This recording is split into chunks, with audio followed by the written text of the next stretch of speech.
Om Namo Bhagavate Vasudevaya. Om Namo Bhagavate Vasudevaya.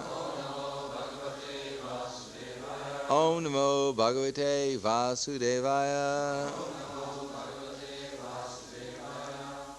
Srimad Bhagavatam, Canto 8, Chapter 11, King Indra annihilates the demons. Text number 6. Sa aham durmayina adya or te adya rajrena shata parvana shira harishe manda atman katasva jati saha soham durmani astedya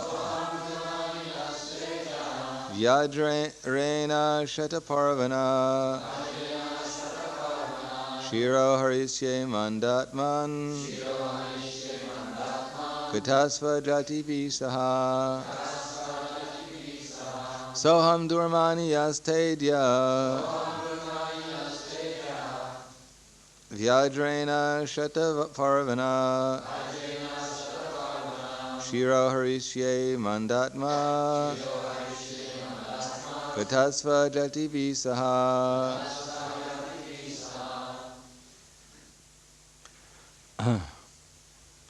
There's no purport, so I'll just read the translation. Today with my thunderbolt, which has hundreds of sharp edges, I, the same powerful person, shall sever your head from your body. Although you can produce so much jugglery through illusion, you are endowed with a purifying of knowledge. Now try to exist on this battlefield with your relatives and friends. It's better to put the first verse on the board, which has the purport. Who put the verse on the board? Shri Baliruvacha Sangrame Vartamananam Kala Chodita Karmanam Kritir Jayo Mrityu Sarveshu Shamsyor Anukramat. Bali Maharaj replied, all those present on this battlefield are certainly under the influence of eternal time, and according to their prescribed activities, they are destined to receive fame, victory, defeat, and death one after another. Purport. If one is victorious on the battlefield, he becomes famous. And if one is not victorious but is defeated, he may die. Both victory and defeat are possible, whether on such a battlefield as this or on the battlefield of the struggle for existence. Everything takes place according to the laws of nature. Prakrite kriyamanani kunai karmani sarvashaha. Since everyone without exception is subject to the modes of material nature, whether one is victorious or defeated, he is not independent, but is under the control of material nature. Bali Maharaj therefore was very sensible. He knew that the fighting was arranged by eternal time, and that under time's influence one must accept the results of one's own activities.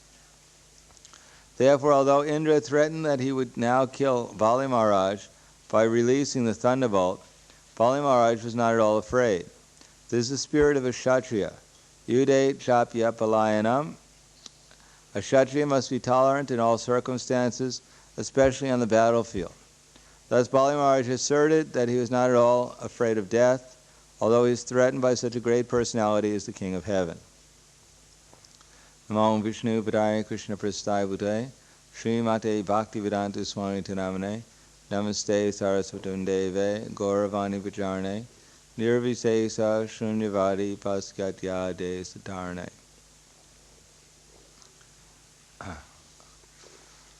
This is the difference between the consciousness of a Shudra and that of a Kshatriya.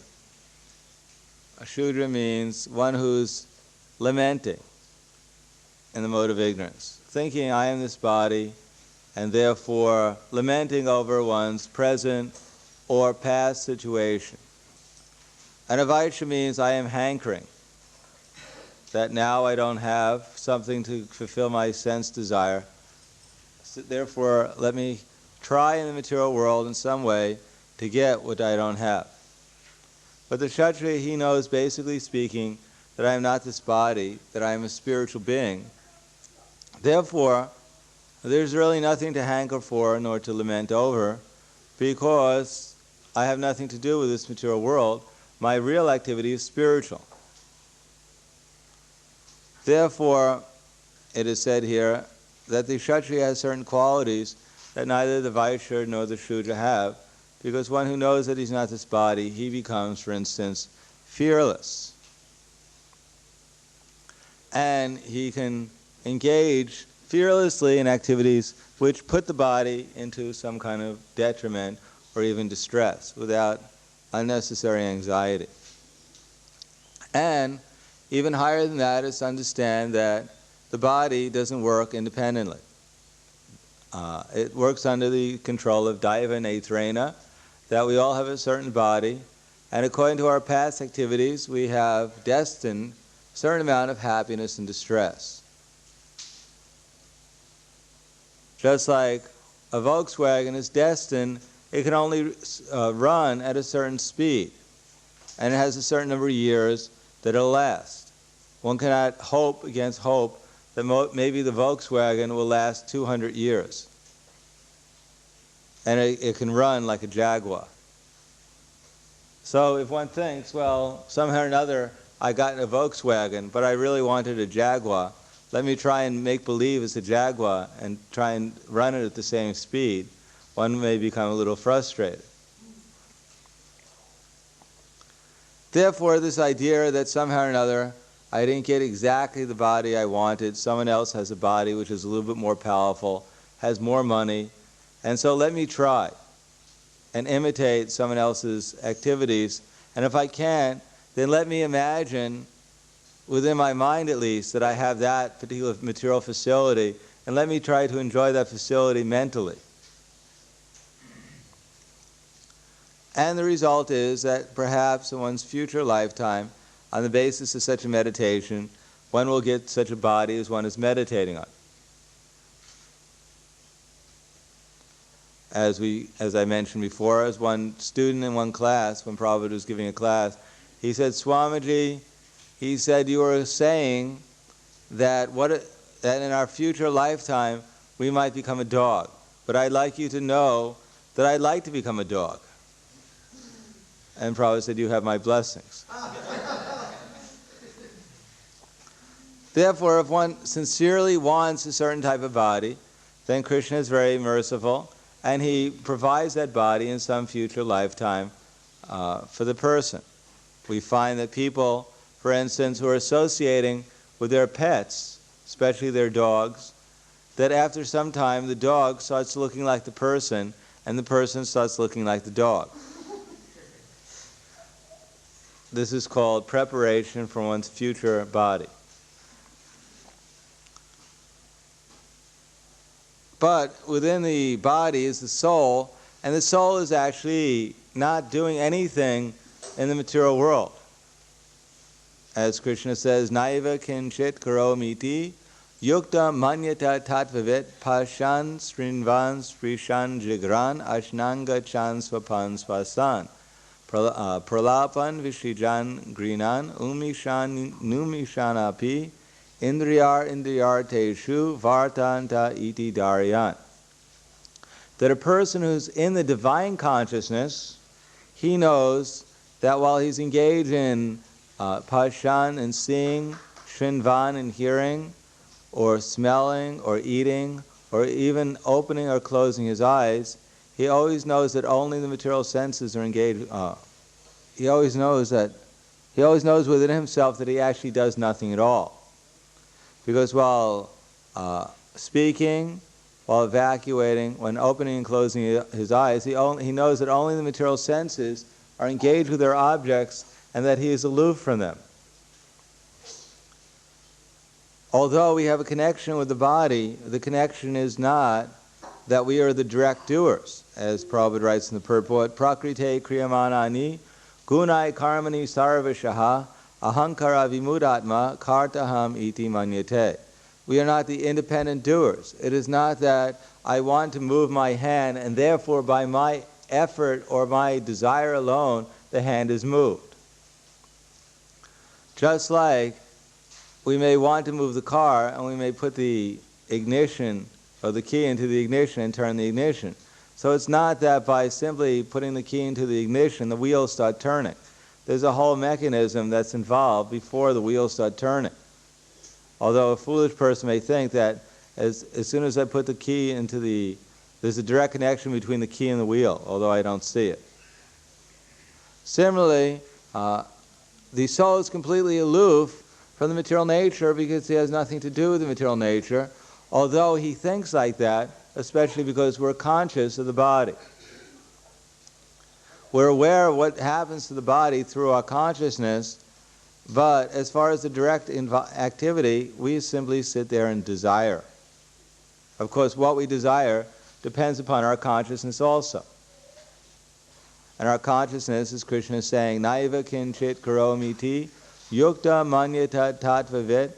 And then he says, Pashan srinvan sprishan jigran ashnanga chan swapan swasan.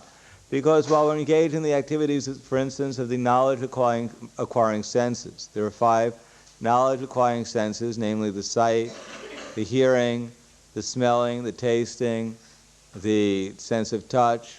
So he mentions these, and sometimes on the subtle platform we also see dreams and smell and touch on the subtle platform. So Krishna covers all these by saying Pashan Srivan Srishan Jigran Ashnan Gachan Swapan Swasan, eating, seeing, hearing, smelling, touching, and even at night on the subtle platform by dreaming, or sometimes people dream during the day of different things. So these knowledge acquiring senses are giving us perceptions of the world around us, and on the basis of our perceptions we're desiring in a certain way. And according to how we're desiring, Krishna understands our desire, just like one can understand the smell of a flower or the flavor of a flower by smelling it. And then, taking into account what we deserve, then Krishna orders the material nature to arrange itself in a certain way as either to fulfill our desire or to frustrate it. And then Krishna mentions Prahladan Vishvijan Grinan Umishan Api. So there are also the activities of the active senses, such as the Prahladan, the tongue to speak, the eyes to open and close. There are other activities of the body, or evacuating and receiving, etc. So there are activities of the active senses, there are activities of the knowledge acquiring senses, but in any case the soul, who's actually knowledge, realizes that he's different from this body and that he's not the direct doer of anything. He knows that if his desires are proper, then he'll make spiritual advancement. And if his desires are improper, then Krishna will fulfill that desire, but his desire is not independent either. In other words, we desire in terms of what our perceptions are, either in the present or in the past. We have no independent desire. Our desire is conditioned by the intelligence and perceptions that Krishna is supplying to us through the material nature. And that's according to our past activities. So we may think, well, if I decide not to dedicate my activities to Krishna, I have so many possibilities in the material world. But actually, our possibilities are rather limited, especially in Kali Yuga. With Kali Yuga bodies, we have a very limited range of experience. And even if we had a much greater range of experience, even if we had a demigod body with a lot greater range of possibilities of seeing or smelling or hearing, but basically speaking, it all takes place within the scope of 5 gross and 3 subtle elements. It's the same earth, water, fire, air, ether, mind, intelligence, and false ego, arrange itself in different ways. We may think that a certain combination of earth and water is very beautiful, another combination is not so beautiful, one combination is very nice, another combination is not so nice. But a person who has actually knowledge realizes that these things are all illusory. First of all, they're illusory because generally what we think is nice is only very superficially nice. Just like a person may be very attractive, we may think that this person is very beautiful, but their beauty is, as they say, just skin deep. As that famous story goes, of one prince who met a very beautiful princess. He wanted to enjoy with her, but she said, no, that's not possible.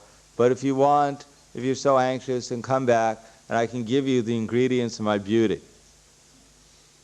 So after taking purgatives and vomiting for 1 week, she put all the ingredients of her beauty into different pots. And when the prince came back, she offered him the ingredients of her beauty, which he did not accept. Therefore, mostly the material world exists on the basis of imagination, and on the basis of that imagination, our desire is a condition in so many different ways, desiring another material body. Generally speaking, if one is in prison for many years, and suddenly they open the prison and offer to let you out, a person with some knowledge and intelligence, he'll gladly go out. But there's some bird, you open the cage, the bird walks out, and then he walks back into the cage, and then you close the cage. Because he's accustomed to live in the cage. He can't imagine what could he do outside the cage.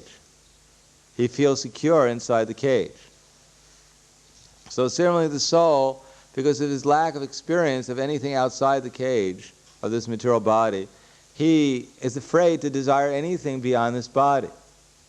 He's afraid, what will happen if I didn't have a body? I'd be just a little soul, naked, without a body. Everyone would pick on me. I'd be so small I couldn't defend myself. I'd be a soul, 1/10,000th the size of the tip of hair in size, and people would just walk over me all the time, and they wouldn't even know it.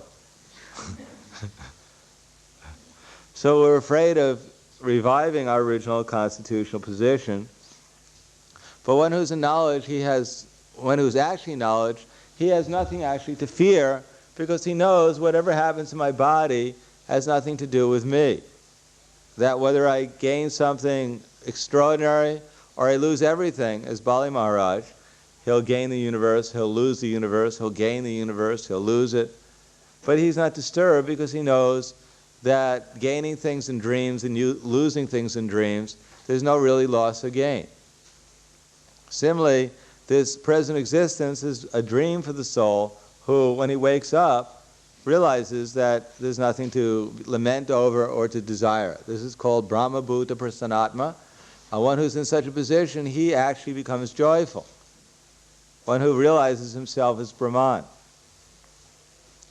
And he can see everyone equally, because in the material world, we like certain people, we dislike people, because of what they can give us or what they threaten to take away from us. So Bali Maharaj, he's not cursing Indra, he's not criticizing Indra, he realizes that Indra is simply Krishna's instrument. And that Krishna has a certain plan, and he fulfills the plan through everyone. And though the real benefit of human form of life is simply to agree to become an instrument for Krishna, and not to oppose Krishna's plan. Nimitra matram bhavasavasachin tasmad utishti yasho labasva jitva shatrum bhukshva rajan samiridam mayaivata nihita purvam eva nimitra matram bhavasavasachin. Krishna says, now get up and prepare to fight and win fame and conquer this kingdom. They already put to death by my arrangement, purvam evam. By previous arrangements, things are going on right now. And nimitra matram bhavasavasachin. So just become an instrument for the fight. So we may think, well, if everything is previously arranged, where's the free will? So the free will is there, but it is a combination of free will and predestiny. Just like under our present circumstances, we're developing certain desires. Now, the desire itself is not sufficient to enact an activity, because in any case, on the basis of what we're experiencing, certain desires are manifesting themselves. So these desires accumulate just like pollen. Bees collect pollen and accumulate it together and form honey. So our different desires accumulate, and in the course of time in the future, they come together and they create another situation for us. So our desire itself has created our present activity, and our past desires have created our present circumstances, and our present desires on the basis of our present circumstances will create our future circumstances.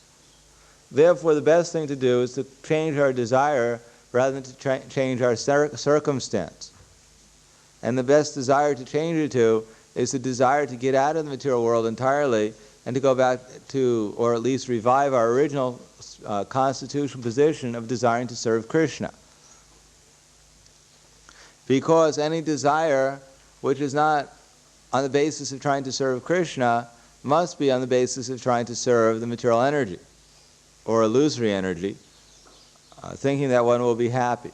So karma is defined in the Bhagavad Gita as activities pertaining to the development of material bodies.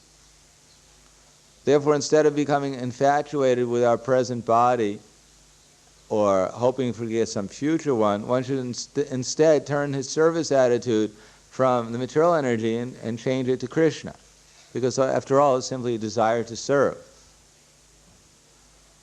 Whether we think that we want to serve this body or someone else's body or something connected to the material world, it's simply a desire to become a faithful servant of some combination of earth, water, fire, air, ether, mind, intelligence, and false ego. But these things are called separated, bina prakrita ashrita. They're separated energies of Krishna, and on the basis of desiring to serve these energies, we simply get another combination of earth, water, fire, air, and ether. We may think one combination is nice, another combination is not so nice, but after all, it's the same elements, simply combined differently. Instead, one should turn one's desire or his intention to Krishna, on the base, and this is called faith, shraddha, to put the heart into Krishna. And if one puts the heart into Krishna, then the result is tata dahantara praptira dhiryas tatra namuyati. Then such a sober person, such a sober person, he won't get another body. Instead, he'll get a spiritual body. And he gets service to Krishna rather than to the material energy. So that's basically the platform of Krishna consciousness, not to lament over our present circumstances, not to hanker for some better circumstances in the future. Instead, to remain satisfied in Krishna consciousness in any circumstance, and therefore get free from all kinds of material entanglement and misconceptions. So we'll stop there. Thank you. Are there any questions? Yes. No. Circumstance. Tattenu kampam susamikshamano bunjanva evatma kritam vipakam ridvag vapuvir vidadanamaste jiveta yo bhukti sade sadayava. So a devotee knows if there is some hindrance in his service, then he still goes on with his service. He's not, he always prays within his heart. There may be some difficulty caused by his past activities, but he still, within his heart, he goes on praying to Krishna. So praying is also a type of is one of the types of services. There are 9 types of services: hearing, chanting, remembering, serving Krishna's lotus feet, praying, offering service, and surrendering everything, becoming Krishna's friend. So, also praying is a type of service. So even if one can't do anything else, one can pray to Krishna. That's also service. So service to Krishna can't be checked and under any material circumstances. We may not be able to do the type of service that we would like to do, but still some service we can do. If you had equipment that was smaller than 1/10,000th the size of the tip of hair, that could measure that much. I don't know if they have a ruler that small. Yes, it can be measured. Otherwise, it wouldn't say that. Material, spiritual. Material is also spiritual. It's Krishna's energy. Everything is spiritual. The soul doesn't. Krishna, if he wants, the liberated soul can expand himself. Narada Muni has a spiritual body, and he appears medium size. Krishna comes and appears medium size. So the spiritual body can be measured, and it can change also. It's not limited. And Krishna is so small, although the spirit soul is 1/10,000th the size of the tip of hair, the size Krishna can enter into the heart of that soul. And not only that, but if you check in Krishna's mouth, in the heart of the soul, you'll find all the universes are there. So this is called achintya, inconceivable. Yes, it's called hearing. If you have a spiritual body, you already have a spiritual body. You fell down. It's still there though. If it falls down, then you just pick it up. Go on with your business. Yes. If what? If I desire. You hear from persons who are not conditioned, through parampara, you hear from Krishna and he tells you how to do it. You offer your present conditioned desires and you simply change it from desiring this body to desire Krishna. Our desires in material life are conditioned, but we have an alternative. We can utilize our present circumstances and desire to serve Krishna. You hear that's what you're supposed to do, and if you agree to do it, that's how you do it. If you believe that there's a Krishna and that he owns everything and everything's supposed to be used for him, then you think, well, all right, let me do that. And Maya will say, don't believe that. There's no such thing as Krishna, there's only you and me.